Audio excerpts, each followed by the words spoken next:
Merwan loved his parents deeply. He would obey them and conscientiously carry out their words of advice. If he somehow happened to overlook their counsel, he would immediately seek their pardon, and unless they forgave him, he would not feel at ease. When he was young, as per the custom of the time, every morning Merwan would approach his parents and respectfully bow down to touch the feet of his mother and then his father, and every night before retiring, he would do the same. Even when he rose earlier than his parents, he would approach the bed as they slept and touch their feet gently without disturbing them. He considered this act of respect a sacred duty. Merwan was exceedingly loving and obedient toward his parents, and Bobo and Mimo felt happy and reciprocated Merwan's love. In fact, they loved their Merog more than their other children and did not hide the fact. Bobo especially loved Merwan profoundly and deeply appreciated the boy's virtuous nature. Bobo had known from the time of Merwan's birth that he was the son of whom the divine voice had spoken. At times, when acquaintances would approach Bobo about his son's future, he would declare, I believe my son is from God, so his future must lie with God. God will reveal Merwan's destiny. Of course, Bobo's friends knew of his dervish past and would not rebuke him, though they may not have understood. Mimo did not think of Merwan's future in the same manner. Her thoughts were more worldly, wanting for him a good profession, wife, and children.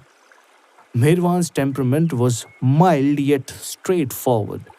He would never deceive or lie to anyone. In cases where telling the truth injured the feelings of others, he would avoid speaking. He was not abrasive and would not deliberately insult anyone, even if provoked.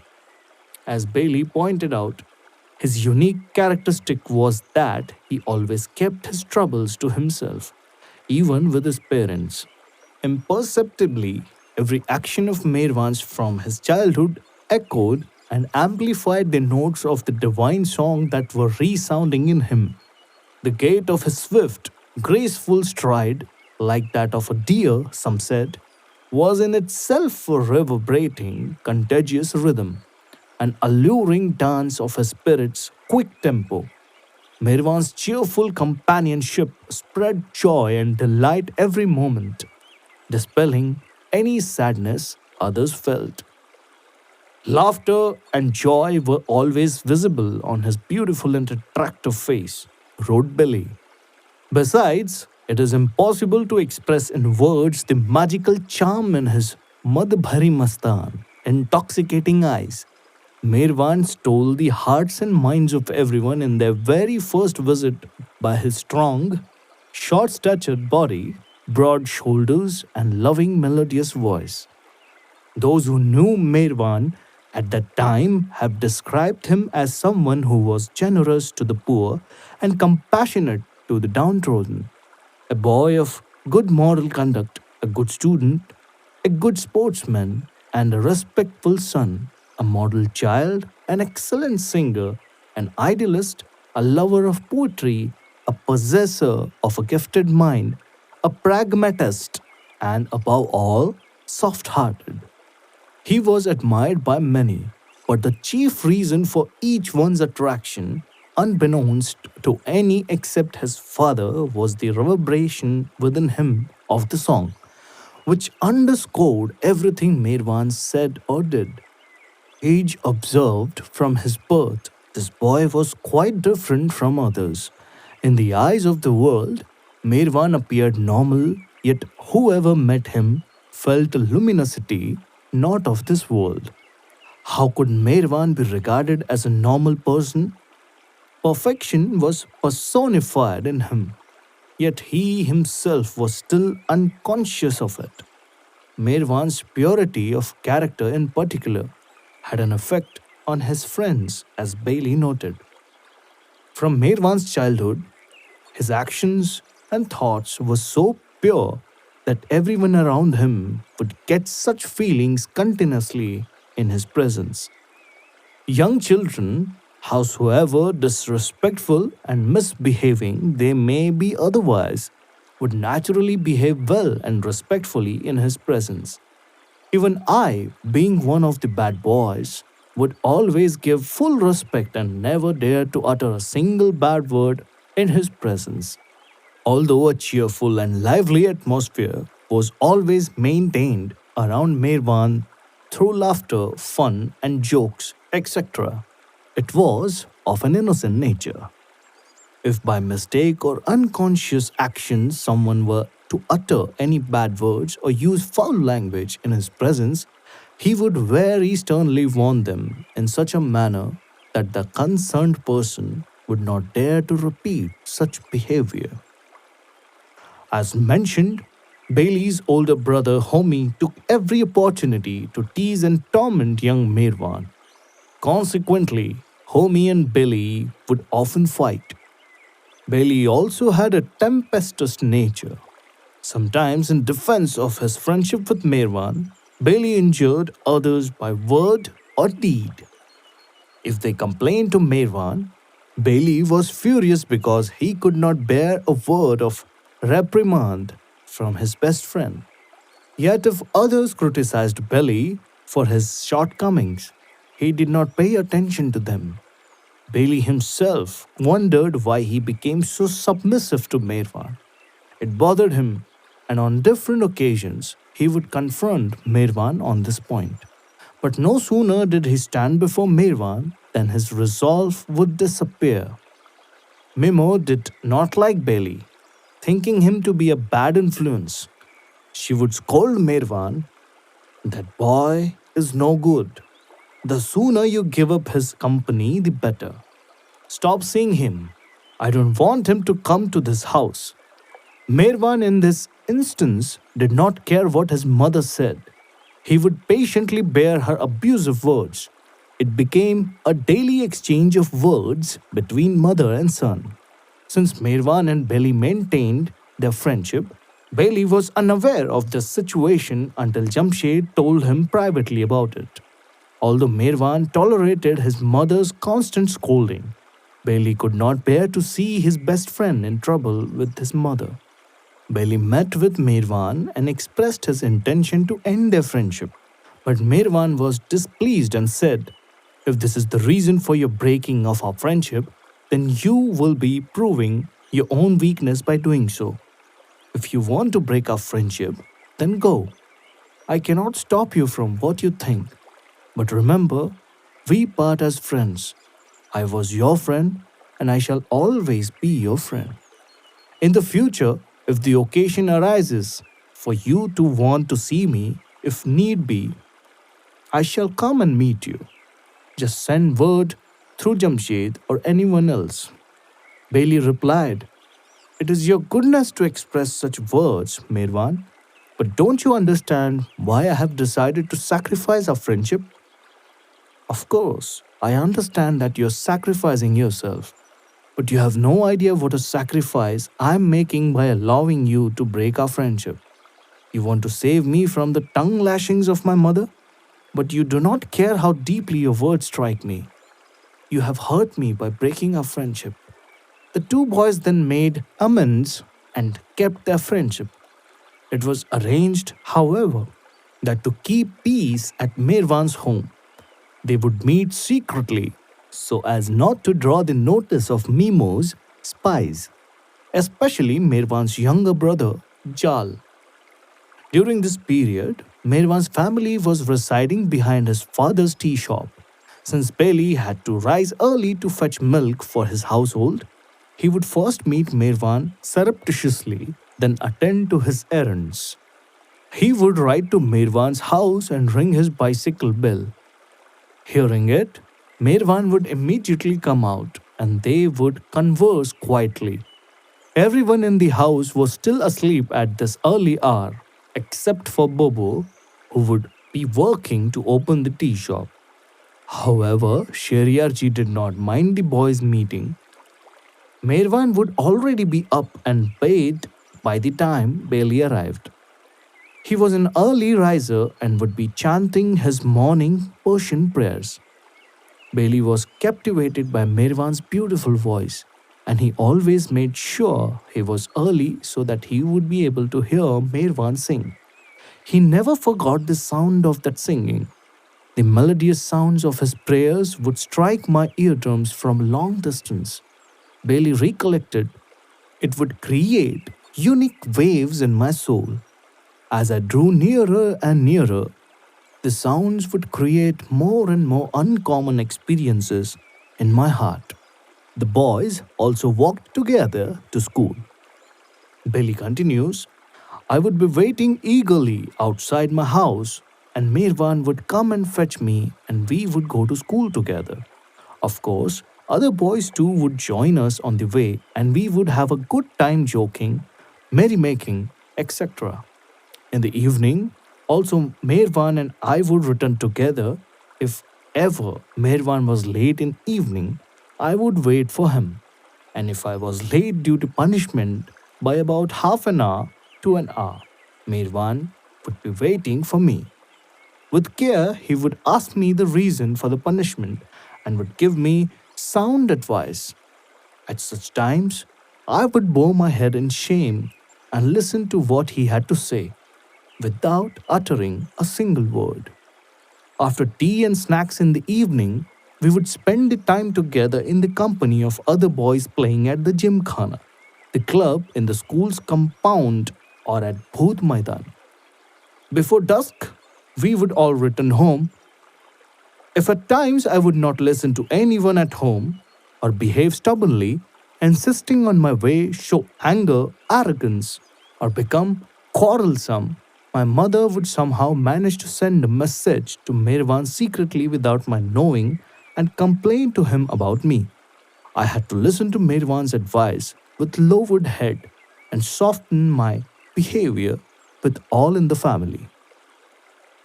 One morning there was a communal feast at the Zoroastrian fire temple, and all the Zoroastrian boys were let out of school an hour before lunch to participate. After the feast, there was plenty of time before school resumed for the afternoon. Merwan and his friends started playing a rough game which had one player on the ground who was the hunter protecting his base. The other climbed atop the wall surrounding the temple or the high trees in the compound. The object of the game was for the hunter to pursue and tag one of the boys before the others could leap down from the walls or trees and scramble to the base. In the course of the game, several of the boys got cuts and bruises. Mirvan was seated on the edge of the wall with his feet dangling over the side. The hunter climbed the wall as he chased one of the other boys, who escaped. Then the hunter lost his balance and bumped into Mirvan from behind, knocking him to the ground. Mirvan's head struck a stone, causing a deep 2-inch gash on his forehead. He started crying and was rushed to a doctor who was unable to stop the bleeding. Although different physicians attended him, the bleeding continued for 3 days. On the third day, a physician applied one last remedy and warned Sheriarji, your son's condition is grave. If the bleeding continues, the boy must be moved to a hospital. The bleeding finally stopped after the third night. The physician was surprised and told Bobo the next day, your son has been given a new lease. I did not want to tell you, but I was convinced he would not survive. For some time thereafter, Mirwan suffered the pain of the wound, and even though the bandage was removed, he continually complained of headaches and weakening sight. Mimo was afraid that he would gradually lose his eyesight, and she forbade him to read or write.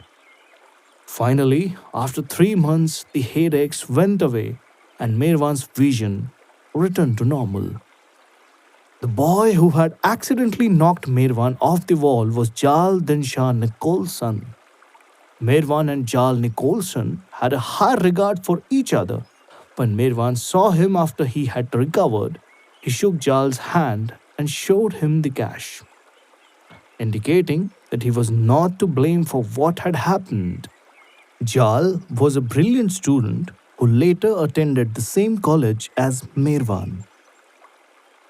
Jal Nicholson eventually went to England to pursue his studies, where he died while still a young man. After his accident, Merwan no longer played the game of the hunter and pursued sports instead. He successfully formed and captained a field hockey team of his friends and classmates, with hopes that other teams would be formed and matches played. However, on the first day, the hockey ball, coincidentally hit by Jal Nicholson, injured one of the boys on the leg and he fell to the ground.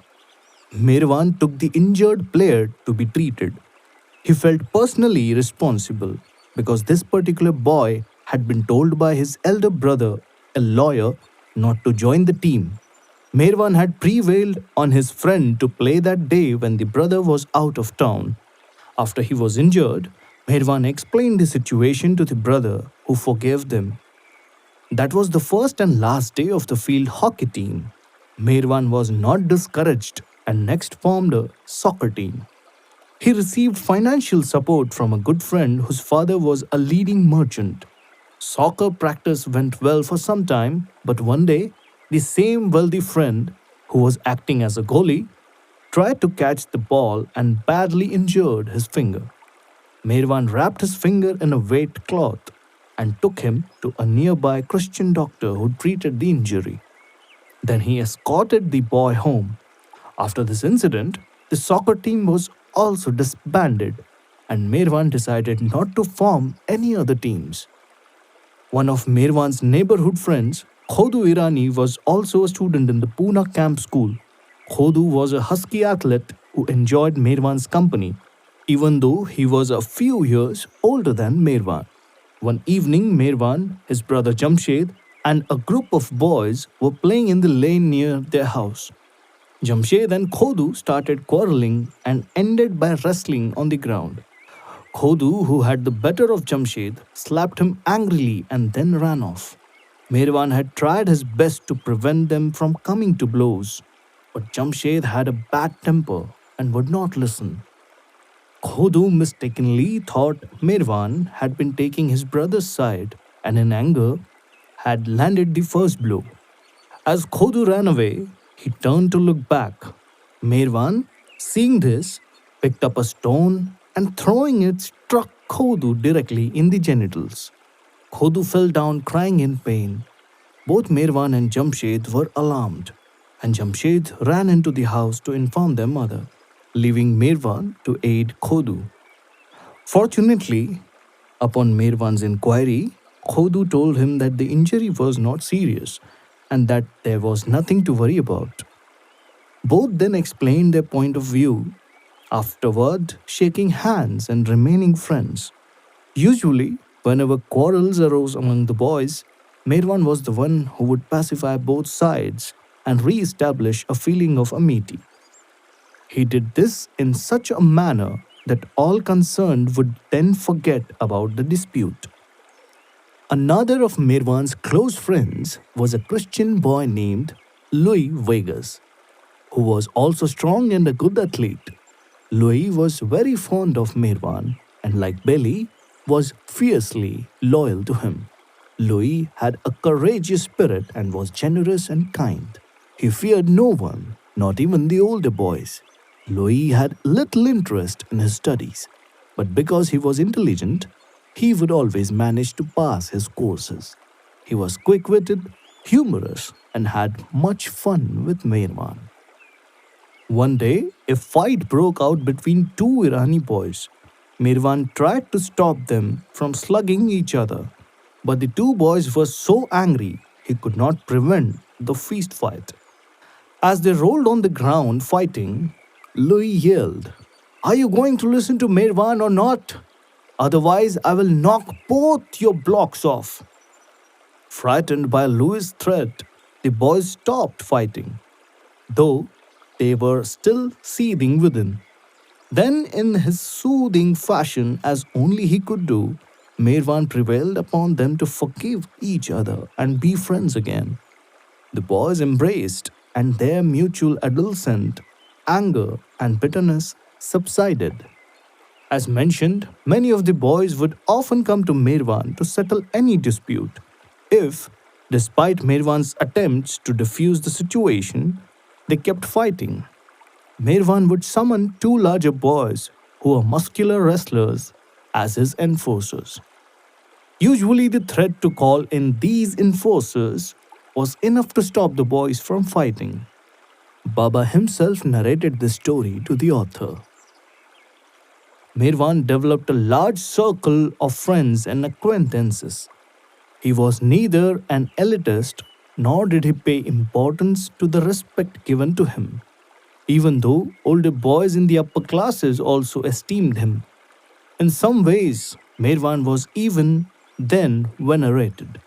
However, he realized at a young age that God did not accept an egotist. It was said that Mirwan inherited his father's good natured, saintly temperament. Sheriarji was highly regarded as a person and as a businessman of great integrity and unquestionable honesty. In his youth, Mirwan would often sit on the doorsteps of his house, gazing at the stars and moon for hours. At times, his friends would join him, but he would become so absorbed that he would seemingly lose himself, neither replying to their questions nor sharing in their conversation. Late night and early morning were the best opportunities for Belly to be with Mirwan since, as mentioned previously, Mimo did not like him. In those days, very few people were on the street after dark. Bailey explained, at such times of complete quietude and peace, Mirvan and I would meet at 9 o'clock and continue to talk till midnight or 2 o'clock in the morning and pass our time in this manner. Bailey would ask Mirvan what he saw in the sky. Mirvan would sometimes reply cryptically, I saw the court of Emperor Jamshed of Persia. Other times he answered, I saw the peacock throne. Once he said, I saw the formless god in form.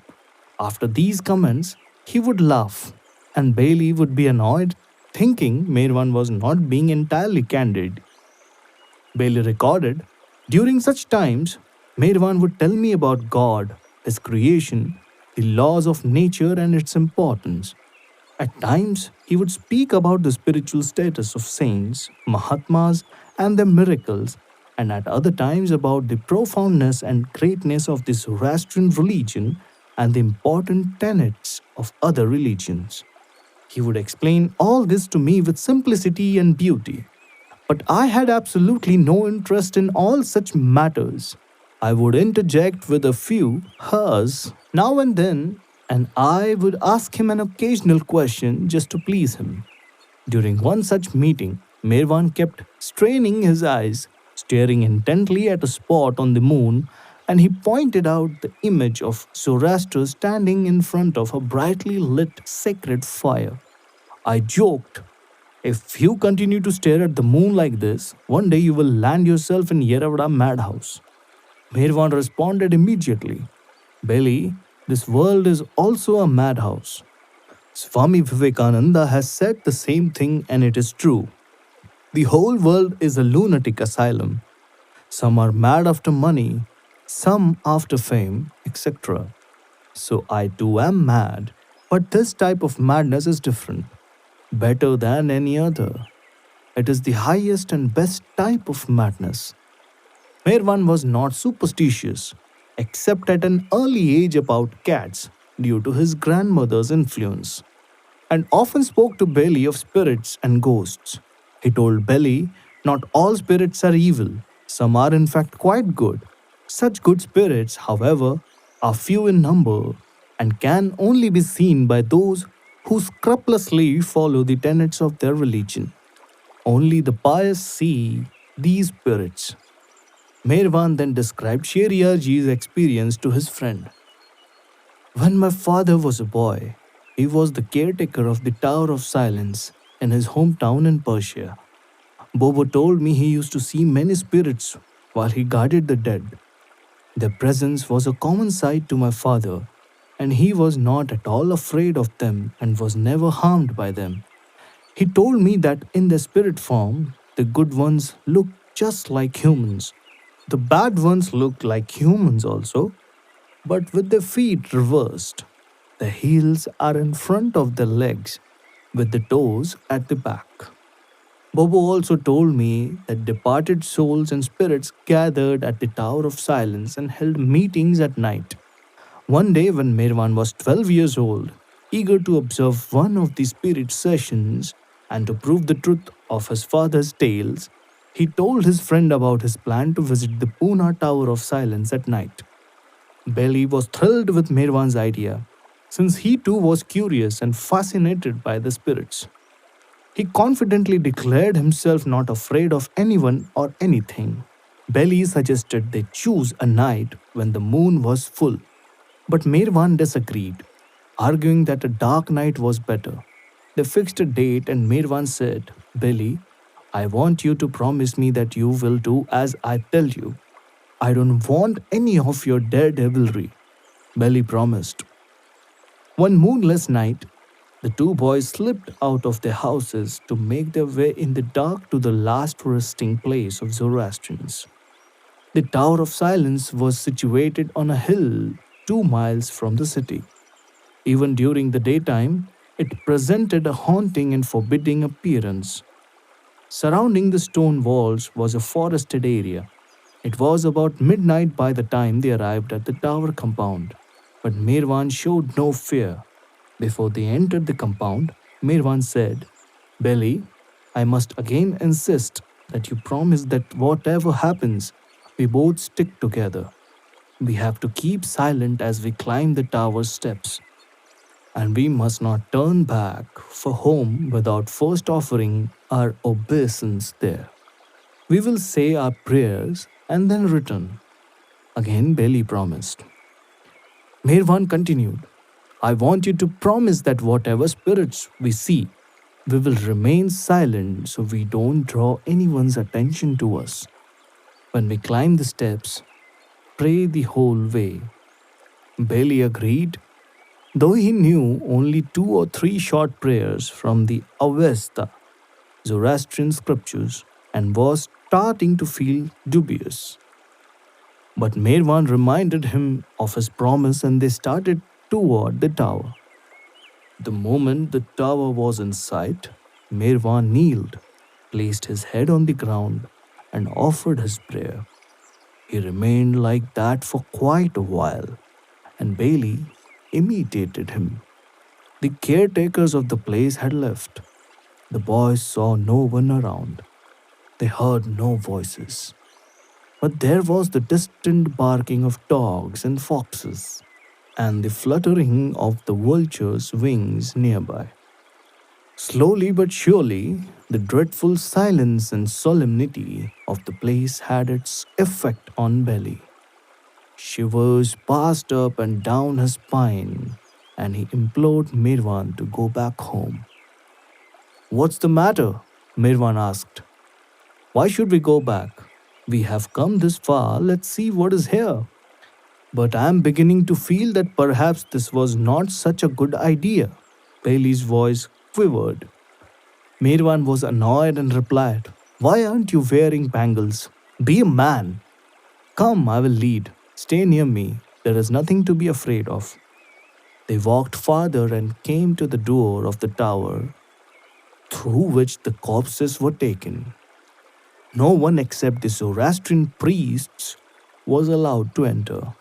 Again, Mirwan bent low and offered his obeisance. Bailey did the same, but upon rising, he was frightened out of his wits when he saw a thin, tall, aged looking spirit dressed in a white with a flowing white beard. The spirit stretched out his hands, his palms held towards them, as if warning them to stop. Bailey was so terror stricken that he shut his eyes tightly and started perspiring as his knees buckled. Opening his eyes slightly, he saw Mirwan proceeding toward the door. He could not contain his fear any longer and he cried out loudly, Merwan, hoping to stop him. But as if led by some force, Merwan kept walking. Belly was so frightened he could not turn back.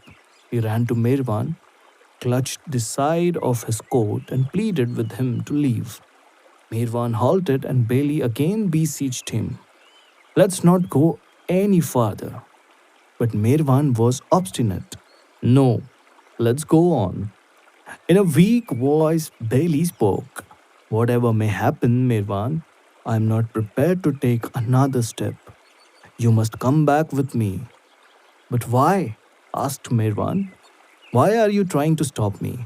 Bailey could only utter, I have seen something, and his tongue stuck to the roof of his mouth. So what? That is why we have come here, Merwan responded. If you are afraid of seeing things, stop now. I'll go alone. Bailey burst out. If anything happens to you, I cannot be held responsible by your parents. My parents have not put me in your care. Merwan retorted. They don't even know I have come here with you. So how could they hold you responsible? Don't worry, go. Even if I die, fend for yourself. Bailey pleaded. Merwan, have pity. You can come again any time you like. Don't be so stubborn. Come back next time alone. But for my sake, please let's get out of here. This softened Merwan's heart and agreeing to leave. He again offered his salutation to the dead, with Bailey doing likewise. As they crept out, Bailey glanced at the spot where he had seen the spirit form and was glad that it had disappeared. Finally, they descended the steps and Bailey offered his thanks to God. Near the city, he sighed with relief, but then made some boastful remarks. Merwan started to tease him. So, my brave comrade, have you now experienced the beings of the subtle world? Say what you like, Bailey replied. But had you been alone and had the experience I did, I cannot say what your state would have been. I was able to withstand that sight to some extent, but I doubt whether you would have been able to stand it. What did you say? Mirwan asked. What else could I have seen except an old bearded man dressed in white, guarding the door with outstretched hands? You saw him too?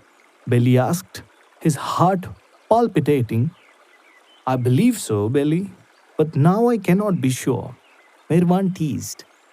Stop kidding and tell me honestly whether you saw that spirit or not, Belly replied, irritated. Bailey, you really are thick headed. Don't you understand that I am saying I saw exactly what you saw? And still you wanted to go on, Merwan, without fearing what was on the other side? What was there to be afraid of? Was there anyone else around but that spirit? Merwan asked. I want to know more about the form you saw. Were there more spirits? Belly, you disappoint me. I believe with loss of your courage and you have lost your common sense as well. Merwan teased. Belly's feelings were hurt and Merwan consoled him. My dear friend, had I felt the least bit frightened, would I have agreed to go there in complete darkness? If I were afraid, then why did I bind you with those promises? I also would have tried to turn back like you. Believe me, I didn't go there to die. Belly felt better and asked, all right, but tell me how long did you really see the form? It was there for only a few seconds and then faded away. Belly again asked, did you keep on gazing at the old man or did you look away? I had no reason to turn my eyes. I kept looking at him until he disappeared. Bailey persisted to satisfy his curiosity. But suppose if you had gone through that door and the form again appeared, would you have been able to stand it? Of course, why not? Replied Mirwan. It was not an evil spirit. He was a pious spirit which I could see by his appearance. He was not there to harm us, so what was there to fear? I told you before that my father explained that such spirits do not harm, but on the contrary, they protect. My father told me it is therefore necessary to meet such spirits to gain their favor. To what end? Bailey asked. To benefit spiritually? Mirvan replied. This convinced Bailey of the courageousness of his friend, and he expressed his respect. Afterward, he requested, Mirvan, please do not tell our friends that I was scared. I will lose face. Mirvan replied, all right, as long as you are straightforward with me, I won't tell anyone.